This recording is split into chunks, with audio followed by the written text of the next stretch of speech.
Kalau ada orang yang menyakiti kita, memfitnah kita, melukai kita, bawaannya tuh enak aja, enjoy aja, karena di saat yang bersamaan Allah mengampuni dosa-dosa kita. Coba teman-teman Ahilman tanya, seneng gak kalau dosa kita diampuni oleh Allah? Senang. Makanya Allah kirimkan orang yang menyakiti kita, agar di saat yang bersamaan kalau kita paham, kita minta ampun sama Allah dan dosa kita diampuni oleh Allah Subhanahu wa taala.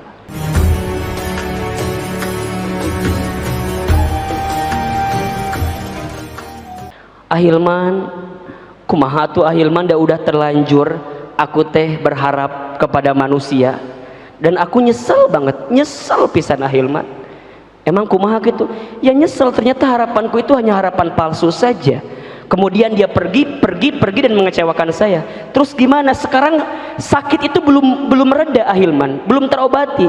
Gimana caranya agar pulang dari sini, keluar dari masjid ini, teman-teman yang masih ada perasaan hati yang disakiti, keluar dari sini akan berubah menjadi hati yang terobati, yang akan hilang perasaan sakit itu. Tolong catat beberapa cara agar hati yang sudah tersakiti kemudian bisa terobati. Satu,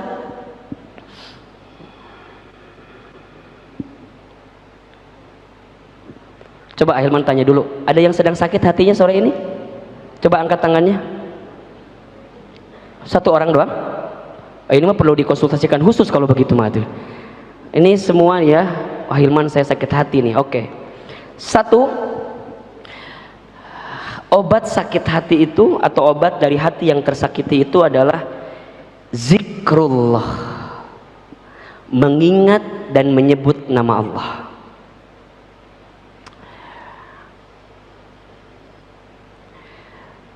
Kenapa zikrullah itu bisa menjadi obat untuk hati yang tersakiti? Karena saat kita menyebut dan mengingat nama Allah, hatimu akan tenang. Surat Ar-Ra'du ayat 28. Silakan dibuka. Surat Ar-Ra'du, surat ke-13 ayat 28. Sudah ketemu ayatnya? Baik. Ahilman mulai sore ini akan membiasakan untuk membaca ayatnya, kemudian kita terjemahkan pelan-pelan. Oke? Agar teman-teman bisa belajar menerjemahkan Al-Quran.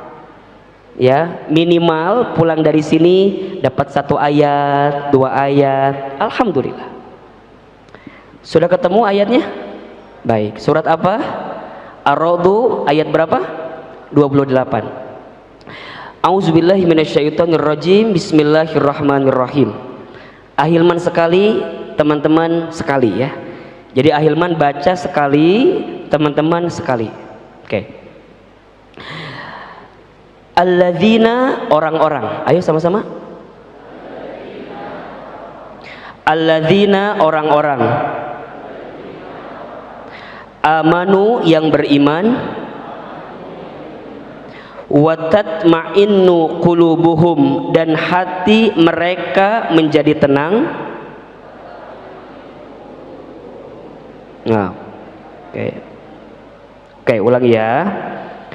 Wa tatma'innu, dan menjadi tenang. Qulubuhum, hati-hati mereka. Bizikrillah, dengan mengingat nama Allah. Ala, ingatlah. Bizikrillah, dengan menyebut nama Allah. Tatma'innul qulub, maka hatimu menjadi tenang. Oke, kita ulangi ya. Alladzina amanu, dan orang-orang yang beriman. Orang-orang yang beriman. Wa tatma'innu qulubuhum, dan menjadi tenang hati-hati mereka.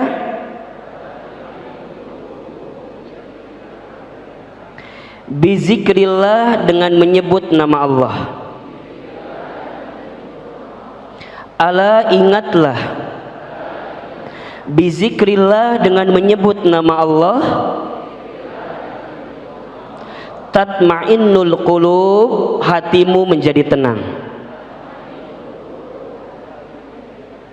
Ahilman Arabnya teman-teman artinya ya, alladzina amanu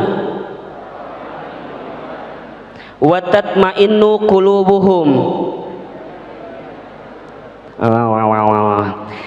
dan menjadi tenang hati-hati mereka. Mereka itu siapa? Orang-orang beriman, gitu ya. Dan menjadi tenang hati-hati mereka. Oke, ulangi. Wa tatma'innu qulubuhum. Enggak usah ragu-ragu ya, keluarkan aja suaranya. Itu kunaon sariawan atau naon? Keluarkan doa kalem. Nanti habis kajian dapat makan insya Allah ya. Tenang, tenang. Bizikrillah, dengan menyebut nama Allah. Ala bizikrillah tatmainnul qulub, hatimu menjadi tenang. Ulangi nih, masih kena ayat ulang ya. Ya, ulangi ya, minimal nempel nih ayat ini satu nih ya. Alladzina amanu wa tatmainnu qulubuhum bizikrillah, ala bizikrillah tatmainnul qulub. Baik, teman-teman sekalian, yang kita butuhkan saat hati merasa disakiti adalah ketenangan. Betul atau tidak? Jika gelisah, solusi semudah apapun kadang-kadang nggak bisa dapat dalam kehidupan kita. Tapi kalau hati tenang, setidaknya kita akan dituntun untuk mendapatkan solusi dari persoalan kita. Dan ketenangan itu bisa kita dapatkan dengan zikrullah, menyebut, mengingat nama Allah. Zikir kepada Allah. Pribadi berzikir itu, teman-teman sekalian, adalah dia yang menjadikan setiap langkah dalam hidupnya adalah proses aktivitas untuk semakin ingat dengan Allah. Duduknya ingat dengan Allah, berdirinya ingat dengan Allah, tidurnya, maka dalam tidurnya pun dia melafazkan lafaz Allah. Ketika dia mendapatkan sesuatu dalam hidupnya, maka yang terucap di lisannya hanyalah kalimat Allah. Ketika mendapatkan nikmat, yang keluar kalimatnya adalah alhamdulillah.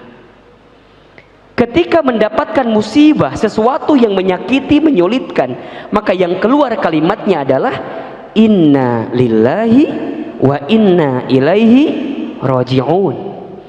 Ketika melihat sesuatu yang menakjubkan, yang mempesona, maka keluar di lisannya masya Allah, tabarakallah. Jika melihat sesuatu yang buruk, keluar di lisannya kalimat subhanallah. Ketika berbuat dosa, keluar kalimatnya apa? Astaghfirullah. Lisannya zikir, matanya zikir, telinganya zikir, tangannya berzikir, kakinya berzikir, aktivitasnya berzikir, rumahnya tempat zikir, kamarnya tempat zikir, bahkan kafe, hotel, pasar, angkot, kereta api, motornya, semua tempat berzikir, ingat kepada Allah Subhanahu wa ta'ala.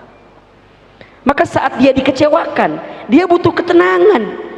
Dan tidak ada yang bisa menghadirkan ketenangan kecuali Allah Subhanahu wa ta'ala. Maka oleh karena itu, saat gelisah, tidak ada nama yang harus kita panggil kecuali Allah. Allah. Nabi Yunus alaihissalam, teman-teman tahu Nabi Yunus? Tahu? Kenal? Di mana kenalan sama Nabi Yunus? Nabi Yunus satu ketika dalam proses dakwahnya ditolak oleh kaumnya. Kaumnya itu tidak mau ikut dengan dakwahnya Nabi Yunus. Apa yang terjadi ketika itu? Apakah Nabi Yunus menyalahkan kaumnya? Tidak. Apakah Nabi Yunus menyalahkan keadaannya, keadaan kaumnya maksudnya? Tidak. Tapi yang Nabi Yunus dapatkan ketika merasa sakit, merasa kecewa karena dakwah yang beliau lakukan itu mungkin ditolak oleh kaumnya, kemudian berdoa kepada Allah yang doanya diabadikan dalam Al-Quran, surat, tahu nggak? Al-Anbiya ayat 37. Buka ayatnya.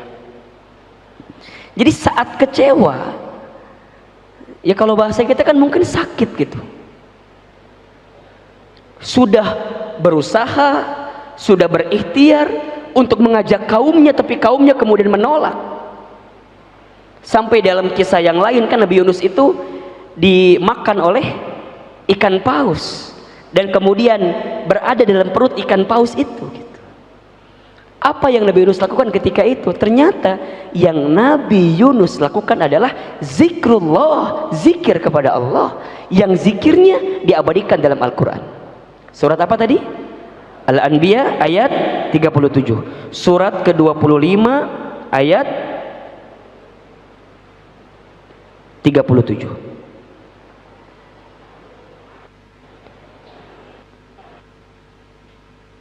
Ada yang tahu suratnya? Hah? Al-Anbiya ayat 80. Oh, ayat 87 78. Ayat 78. Surat Al-Anbiya ayat 78. Sebenarnya apal teman-teman doanya kan, la ilaha illa anta subhanaka inni kuntu minadz dzalimin. Cuman kan nggak tahu itu di ayat mana kan. Nah sekarang kita buktikan. Ayat berapa Ki?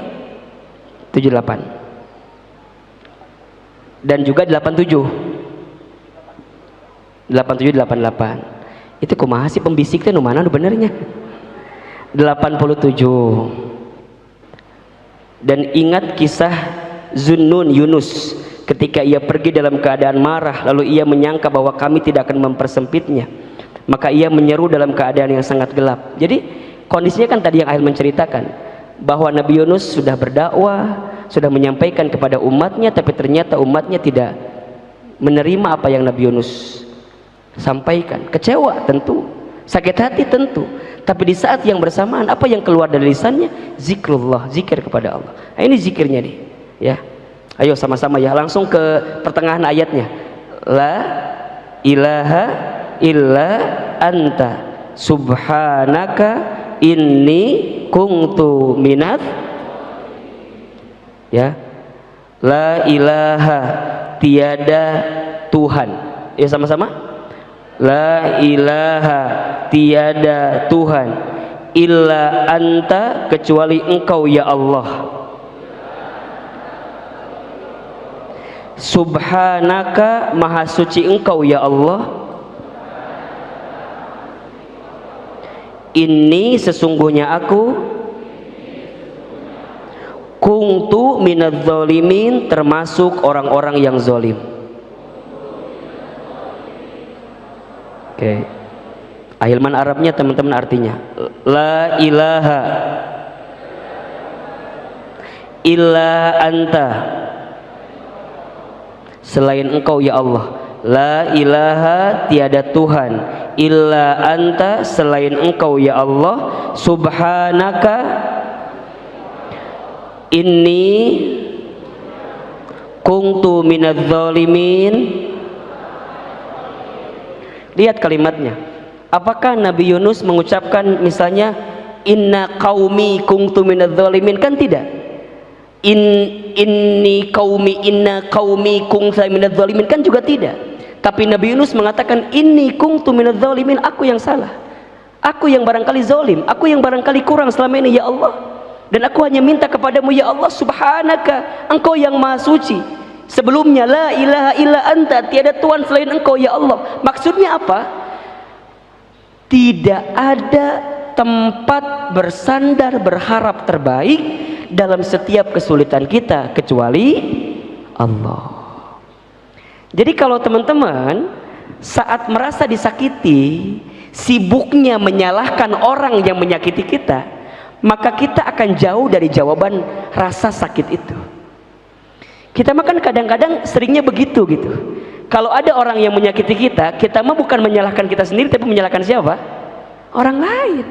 Menyalahkan orang yang menyakiti kita. Padahal di sini dalam ayat ini diajarkan oleh kisahnya Nabi Yunus alaihissalam. Ketika kita merasakan sakit dari diri kita, maka balikin, barangkali ada kesalahan kita yang selama ini kita berharap kepada selain Allah, sehingga Allah memberikan skenario dalam kehidupan kita untuk kembali ingat kepada Allah subhanahu wa ta'ala. Maka yang pertama, obat dari hati yang tersakiti adalah zikrullah, zikir kepada Allah. Yang kedua, saat hati kita tersakiti, maka jadikanlah waktu atau skenario hati yang merasa disakiti itu untuk bermuhasabah, mengevaluasi diri di hadapan Allah subhanahu wa ta'ala. Bisa jadi sesuatu yang menimpa kita dititipkan kejadiannya melalui orang yang menyakiti kita, agar kemudian kita mengevaluasi diri, bermuhasabah diri. Ya Allah, ya Rob, dosa apa ya yang hamba lakukan sehingga engkau mengirimkan orang yang menyakiti diri hamba, yang lisannya, ucapannya, statusnya, medsosnya mungkin menyakiti kita. Jadi sibuknya lebih berkaca kepada diri sendiri. Ahilman, apakah setiap kejadian yang menyakitkan dalam diri kita itu karena ulah perilaku dosa kita? Ya. Surat Asy-Syura, surat ke-42 ayat 30. Ya. Surat apa? Asy-Syura ayat 30.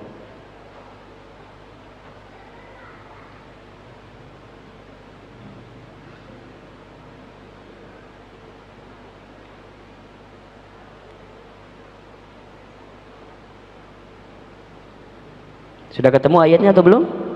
Baik. Sama-sama ya, Ahilman baca sekali, teman-teman ikutin.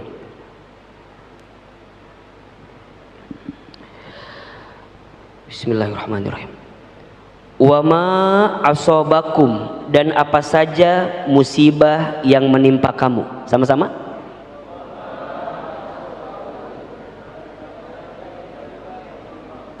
Wa ma asobakum, dan apa saja musibah yang menimpa kamu.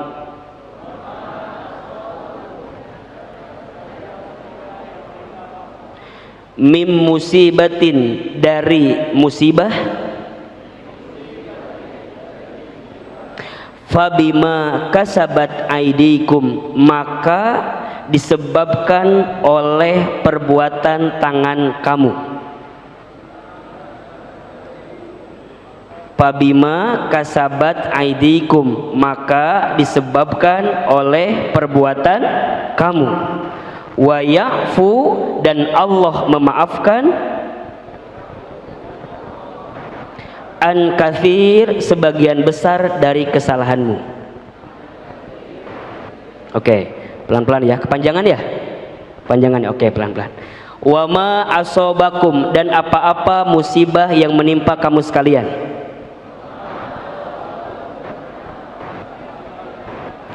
Mim musibatin, dari musibah. Fabima kasabat, maka disebabkan aidikum, perbuatan tanganmu sendiri. Wa ya'fu, dan Allah memaafkan, an katsir, sebagian besar kesalahan-kesalahanmu. Wa ma asobakum, terjemahin. Kan udah 3 kali, masa diulang-ulang. Wa ma asobakum, dan apa saja musibah yang menimpa kamu sekalian. Mim musibatin, dari musibah. Fabima kasabat, maka disebabkan. Aidikum, oleh perbuatan tangan kamu sendiri. Wa yafu, dan Allah memaafkan. An katsir, sebagian besar kesalahan. Lihat kalimatnya ya teman-teman. Kalau ada sesuatu yang menimpa dalam kehidupan kita, yang menyakitkan kita, yang menyedihkan kita, yang menjadi musibah dalam diri kita, maka aidikum itu disebabkan oleh perilaku kita. Kita kan kadang-kadang suka bilang begini, Allah nggak adil gitu ya. Kok Allah nimpain kayak gini ya sama aku gitu. Sering terucap kayak gitu ya. Mohon maaf, kalau yang baik-baik itu datangnya dari siapa? Allah. Tapi kalau yang buruk-buruk memang izin Allah, tapi sebab siapa yang menjadikan itu semua? Perilaku diri sendiri. Maka kalau hati kita merasa tersakiti, atau ada orang yang menyakiti kita sampai hati ini merasa disakiti oleh orang tersebut, maka jadikan kesempatan itu sebagai muhasabah, mengevaluasi diri. Dosa apa yang selama ini kita perbuat sampai kemudian Allah mendatangkan orang yang menyakiti diri kita. Jadi kacamata angle-nya itu tidak menyalahkan orang lain, tapi menyalahkan siapa? Oh, kita. Dari mana Ustadz cara memulainya? Ya mungkin bisa dari mulai, oh mungkin selama ini saya salah sih berharap sama selain Allah. Oh mungkin selama ini saya salah sih menjalani hari-hari dengan dia yang memang bukan haknya bagi kita, yang belum halal untuk kita. Maka wajar kalau kemudian kita sakit hati dengan dirinya gitu.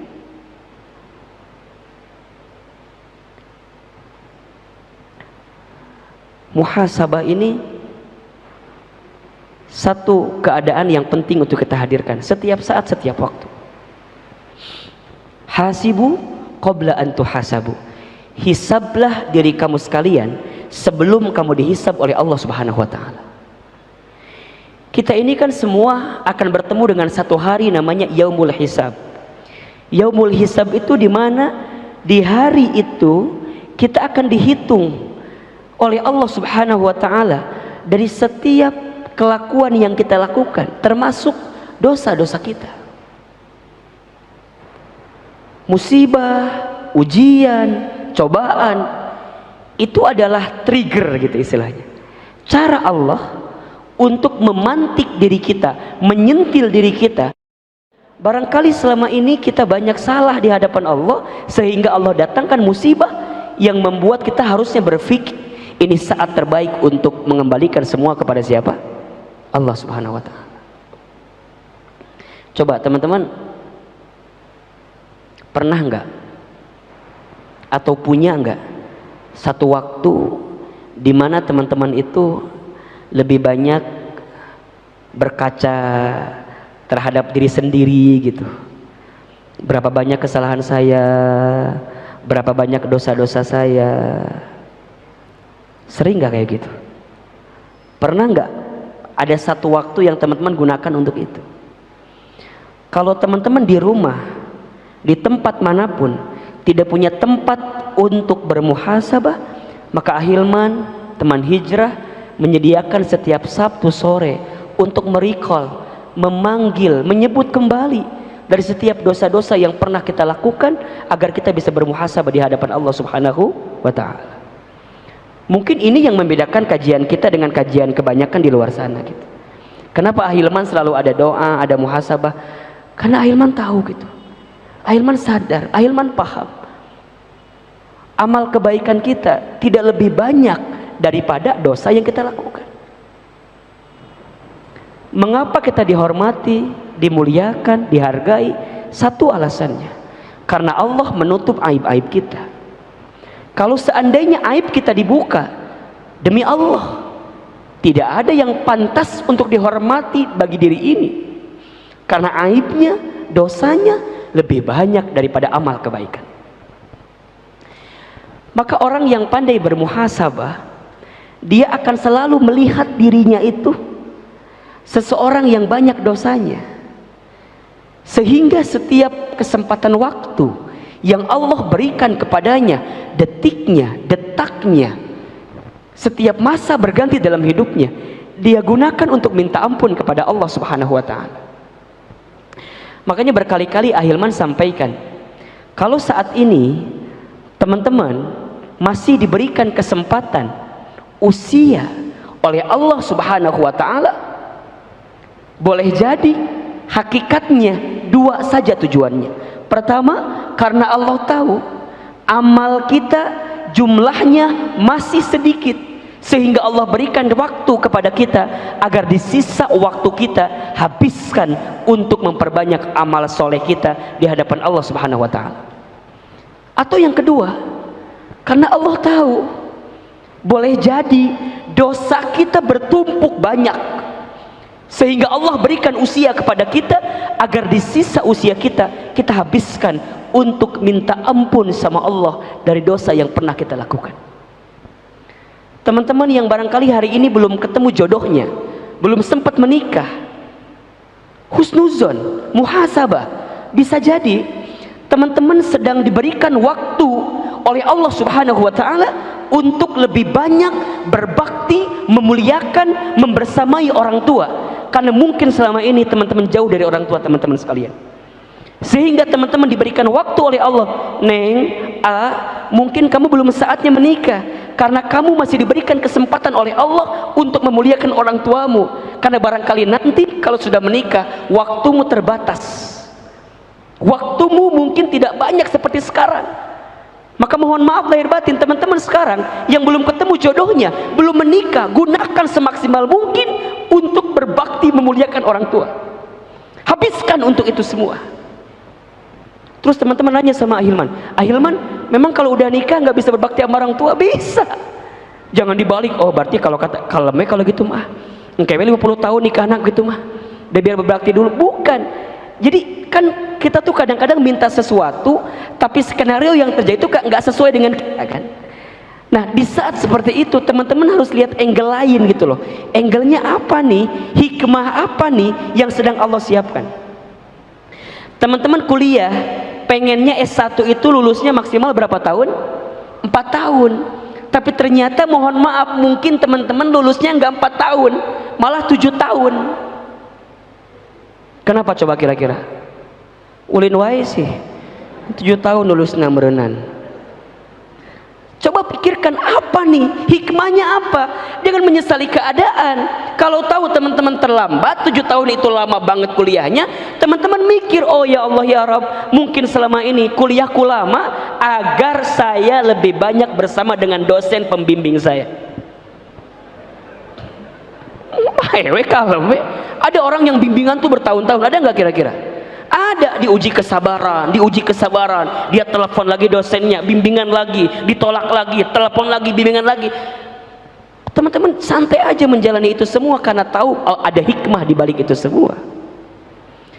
Maka ayo deh, yang kedua, agar hati ini tidak terlalu sakit ketika ada yang menyakiti kita, jadikan momentum sebagai apa?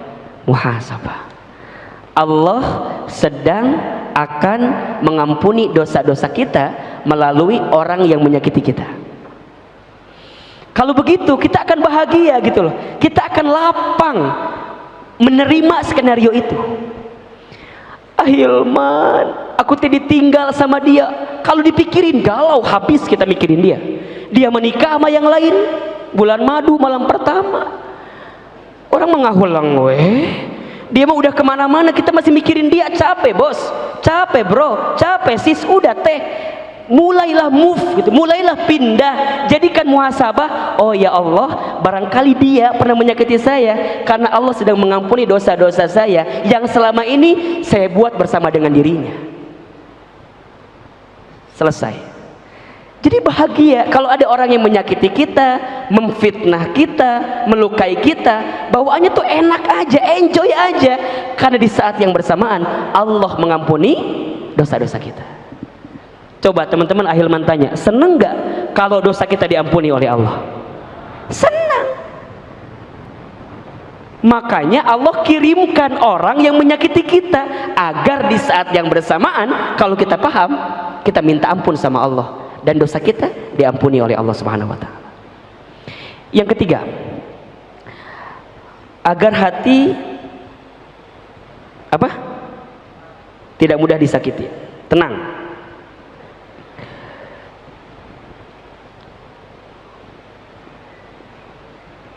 Nah, berdoa untuk diri kita dan yang menyakiti kita.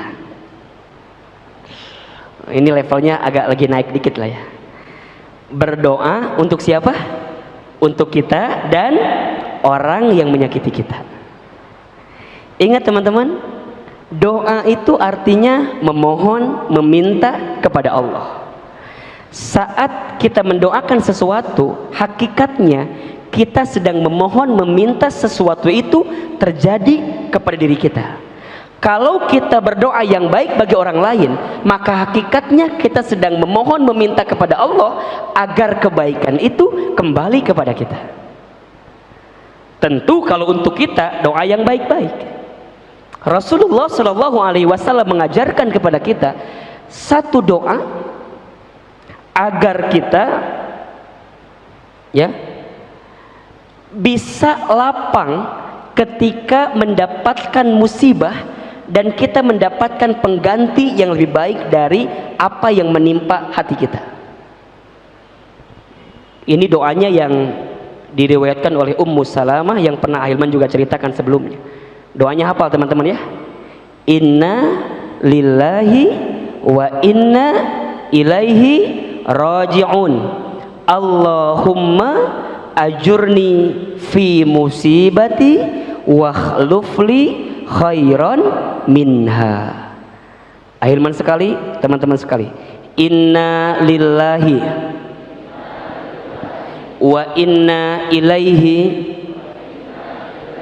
raji'un. Allahumma ajurni fi musibati wa khlufli khairan minha. Hafal doanya? Ulangi lagi. Inna lillahi wa inna ilaihi raji'un. Allahumma ajurni fi musibati wa khlufli khairan minha. Gitu. Jadi kalau ada yang menyakiti kita langsung innalillahi, lain senam maut, lain singgara maut menyakiti, innalillahi, sesungguhnya aku, kami milik Allah, wa inna ilaihi raji'un, dan sesungguhnya kami akan kembali kepada Allah. Allahumma ya Allah, ajurni, berikan pahala kepadaku, fi musibati, atas dalam musibah yang menimpaku, wakhlufli, dan gantikanlah untukku, khairon, sesuatu yang lebih baik, minha, dari apa yang pernah aku miliki sebelumnya. Jadi kalau ada orang yang mungkin pernah menyakiti kita, menghempaskan perasaan kita, pergi meninggalkan kita, dia memilih orang lain daripada kita, langsung kita minta sama Allah, ya Allah, hamba yakin, hamba tahu sesungguhnya hamba ini hanya milik Allah dan hamba akan kembali kepada Allah. Hamba hanya mohon kepadamu ya Allah, berikan pahala atas sakit hati yang hamba rasakan, dan gantilah ya Allah seseorang yang pernah meninggalkanku dengan orang yang lebih baik. Ummu Salamah kehilangan suaminya ketika itu, suami yang begitu dicintainya. Datang baginda Nabi Muhammad SAW, kata baginda Nabi, ya Ummu Salamah, jangan khawatir, jangan sedih, jika engkau lapang menerimanya, maka Allah akan gantikan untukmu laki-laki yang lebih baik daripada suamimu yang pernah meninggalkanmu itu. Siapa yang menggantikannya? Rasulullah SAW, yang kemudian menjadi suami dari Ummu Salamah. Maka rumusnya adalah saat ada orang yang pergi meninggalkanmu, maka lapangkan hatimu, karena di saat yang bersamaan Allah sedang merangkai, menghadirkan orang yang akan menggantikan dia yang pergi meninggalkanmu. Syaratnya apa? Lapang dulu hati kita, move on dulu hati kita, lepasin dulu nama dia di hati kita. Sebenarnya yang akan menggantikan dia tuh udah di dekat mata kita, cuman mata kita tuh masih mikirin dia, stalking kita masih tentang dia, di HP kita masih ada foto dia, chatnya dia masih kita simpen laminating bagi ini majelis taklim, masih kena ayah. Sebenarnya penggantinya ada di depan mata kita, dekat kita, sudah dengan kita. Hanya kita menutup itu semua dengan orang yang tidak mau kita lepaskan di hati kita. Mohon maaf, berapa banyak di antara teman-teman di sini yang pernah disakiti oleh orang lain tapi masih bertahan dengan orang yang sama, padahal kita tahu orang itu menyakiti kita. Please teman-teman, tinggalkan dan bersiaplah mendapatkan ganti yang lebih baik dalam kehidupan kita. Masih ada 4 lagi poinnya, kita akan bahas di pertemuan yang akan datang insyaallah. Hati yang kau sakiti episode kedua, seperti sinetron yang ada di Indosiar gitu ya kan, masing-masing ada judulnya ya. Termasuk nih ada doa lagi bagus nih dari Abu Daud, hadis riwayat Abu Daud. Kalau ini sebenarnya doanya teman-teman juga sudah hafal, yang sering kali dibacakan di Al-Ma'surat ya. Allahumma inni a'udzubika minal hammi wal hazan wa a'udzubika minal azzi wal kasal wa a'udzubika minal jubni wal bukhl wa a'udzubika min ghalabatid daini wa qahrir rijal. Apa doa itu kan? Coba sama-sama. Allahumma inni a'udzubika minal hammi wal hazani wa a'udzubika minal azzi wal kasali wa a'udzubika minal jubni wal bukhli wa a'udzubika min ghalabatid dain wa qahrir rijal. Sama-sama. Allahumma ya Allah, inni a'udzubika, sesungguhnya aku berlindung kepadamu, minal hammi, dari kegelisahan, wal hazani, dan kesedihan, wa a'udzubika, dan aku berlindung kepadamu, minal azzi, dari kelemahan, wal kasali, dan kemalasan, wa a'udzubika, dan aku berlindung kepadamu, minal jubni, dari ketakutan, wal bukhli, dan kebakilan, wa a'udzubika, dan aku berlindung kepadamu, min ghalabatid dain, dari terjerat hutang, wa qahrir rijal, dan ketertindasan. Hadis riwayat Abu Daud. Nah ini bisa teman-teman baca. Makanya kekuatan terbaik yang bisa kita bacakan di saat kita tersakiti adalah doa. Doa untuk kita dan doa untuk orang lain. Jadi kalau orang lain menyakiti kita, jangan doain yang buruk-buruk. Misalnya mohon maaf nih, dia nyebarin surat undangan nikah misalnya, set,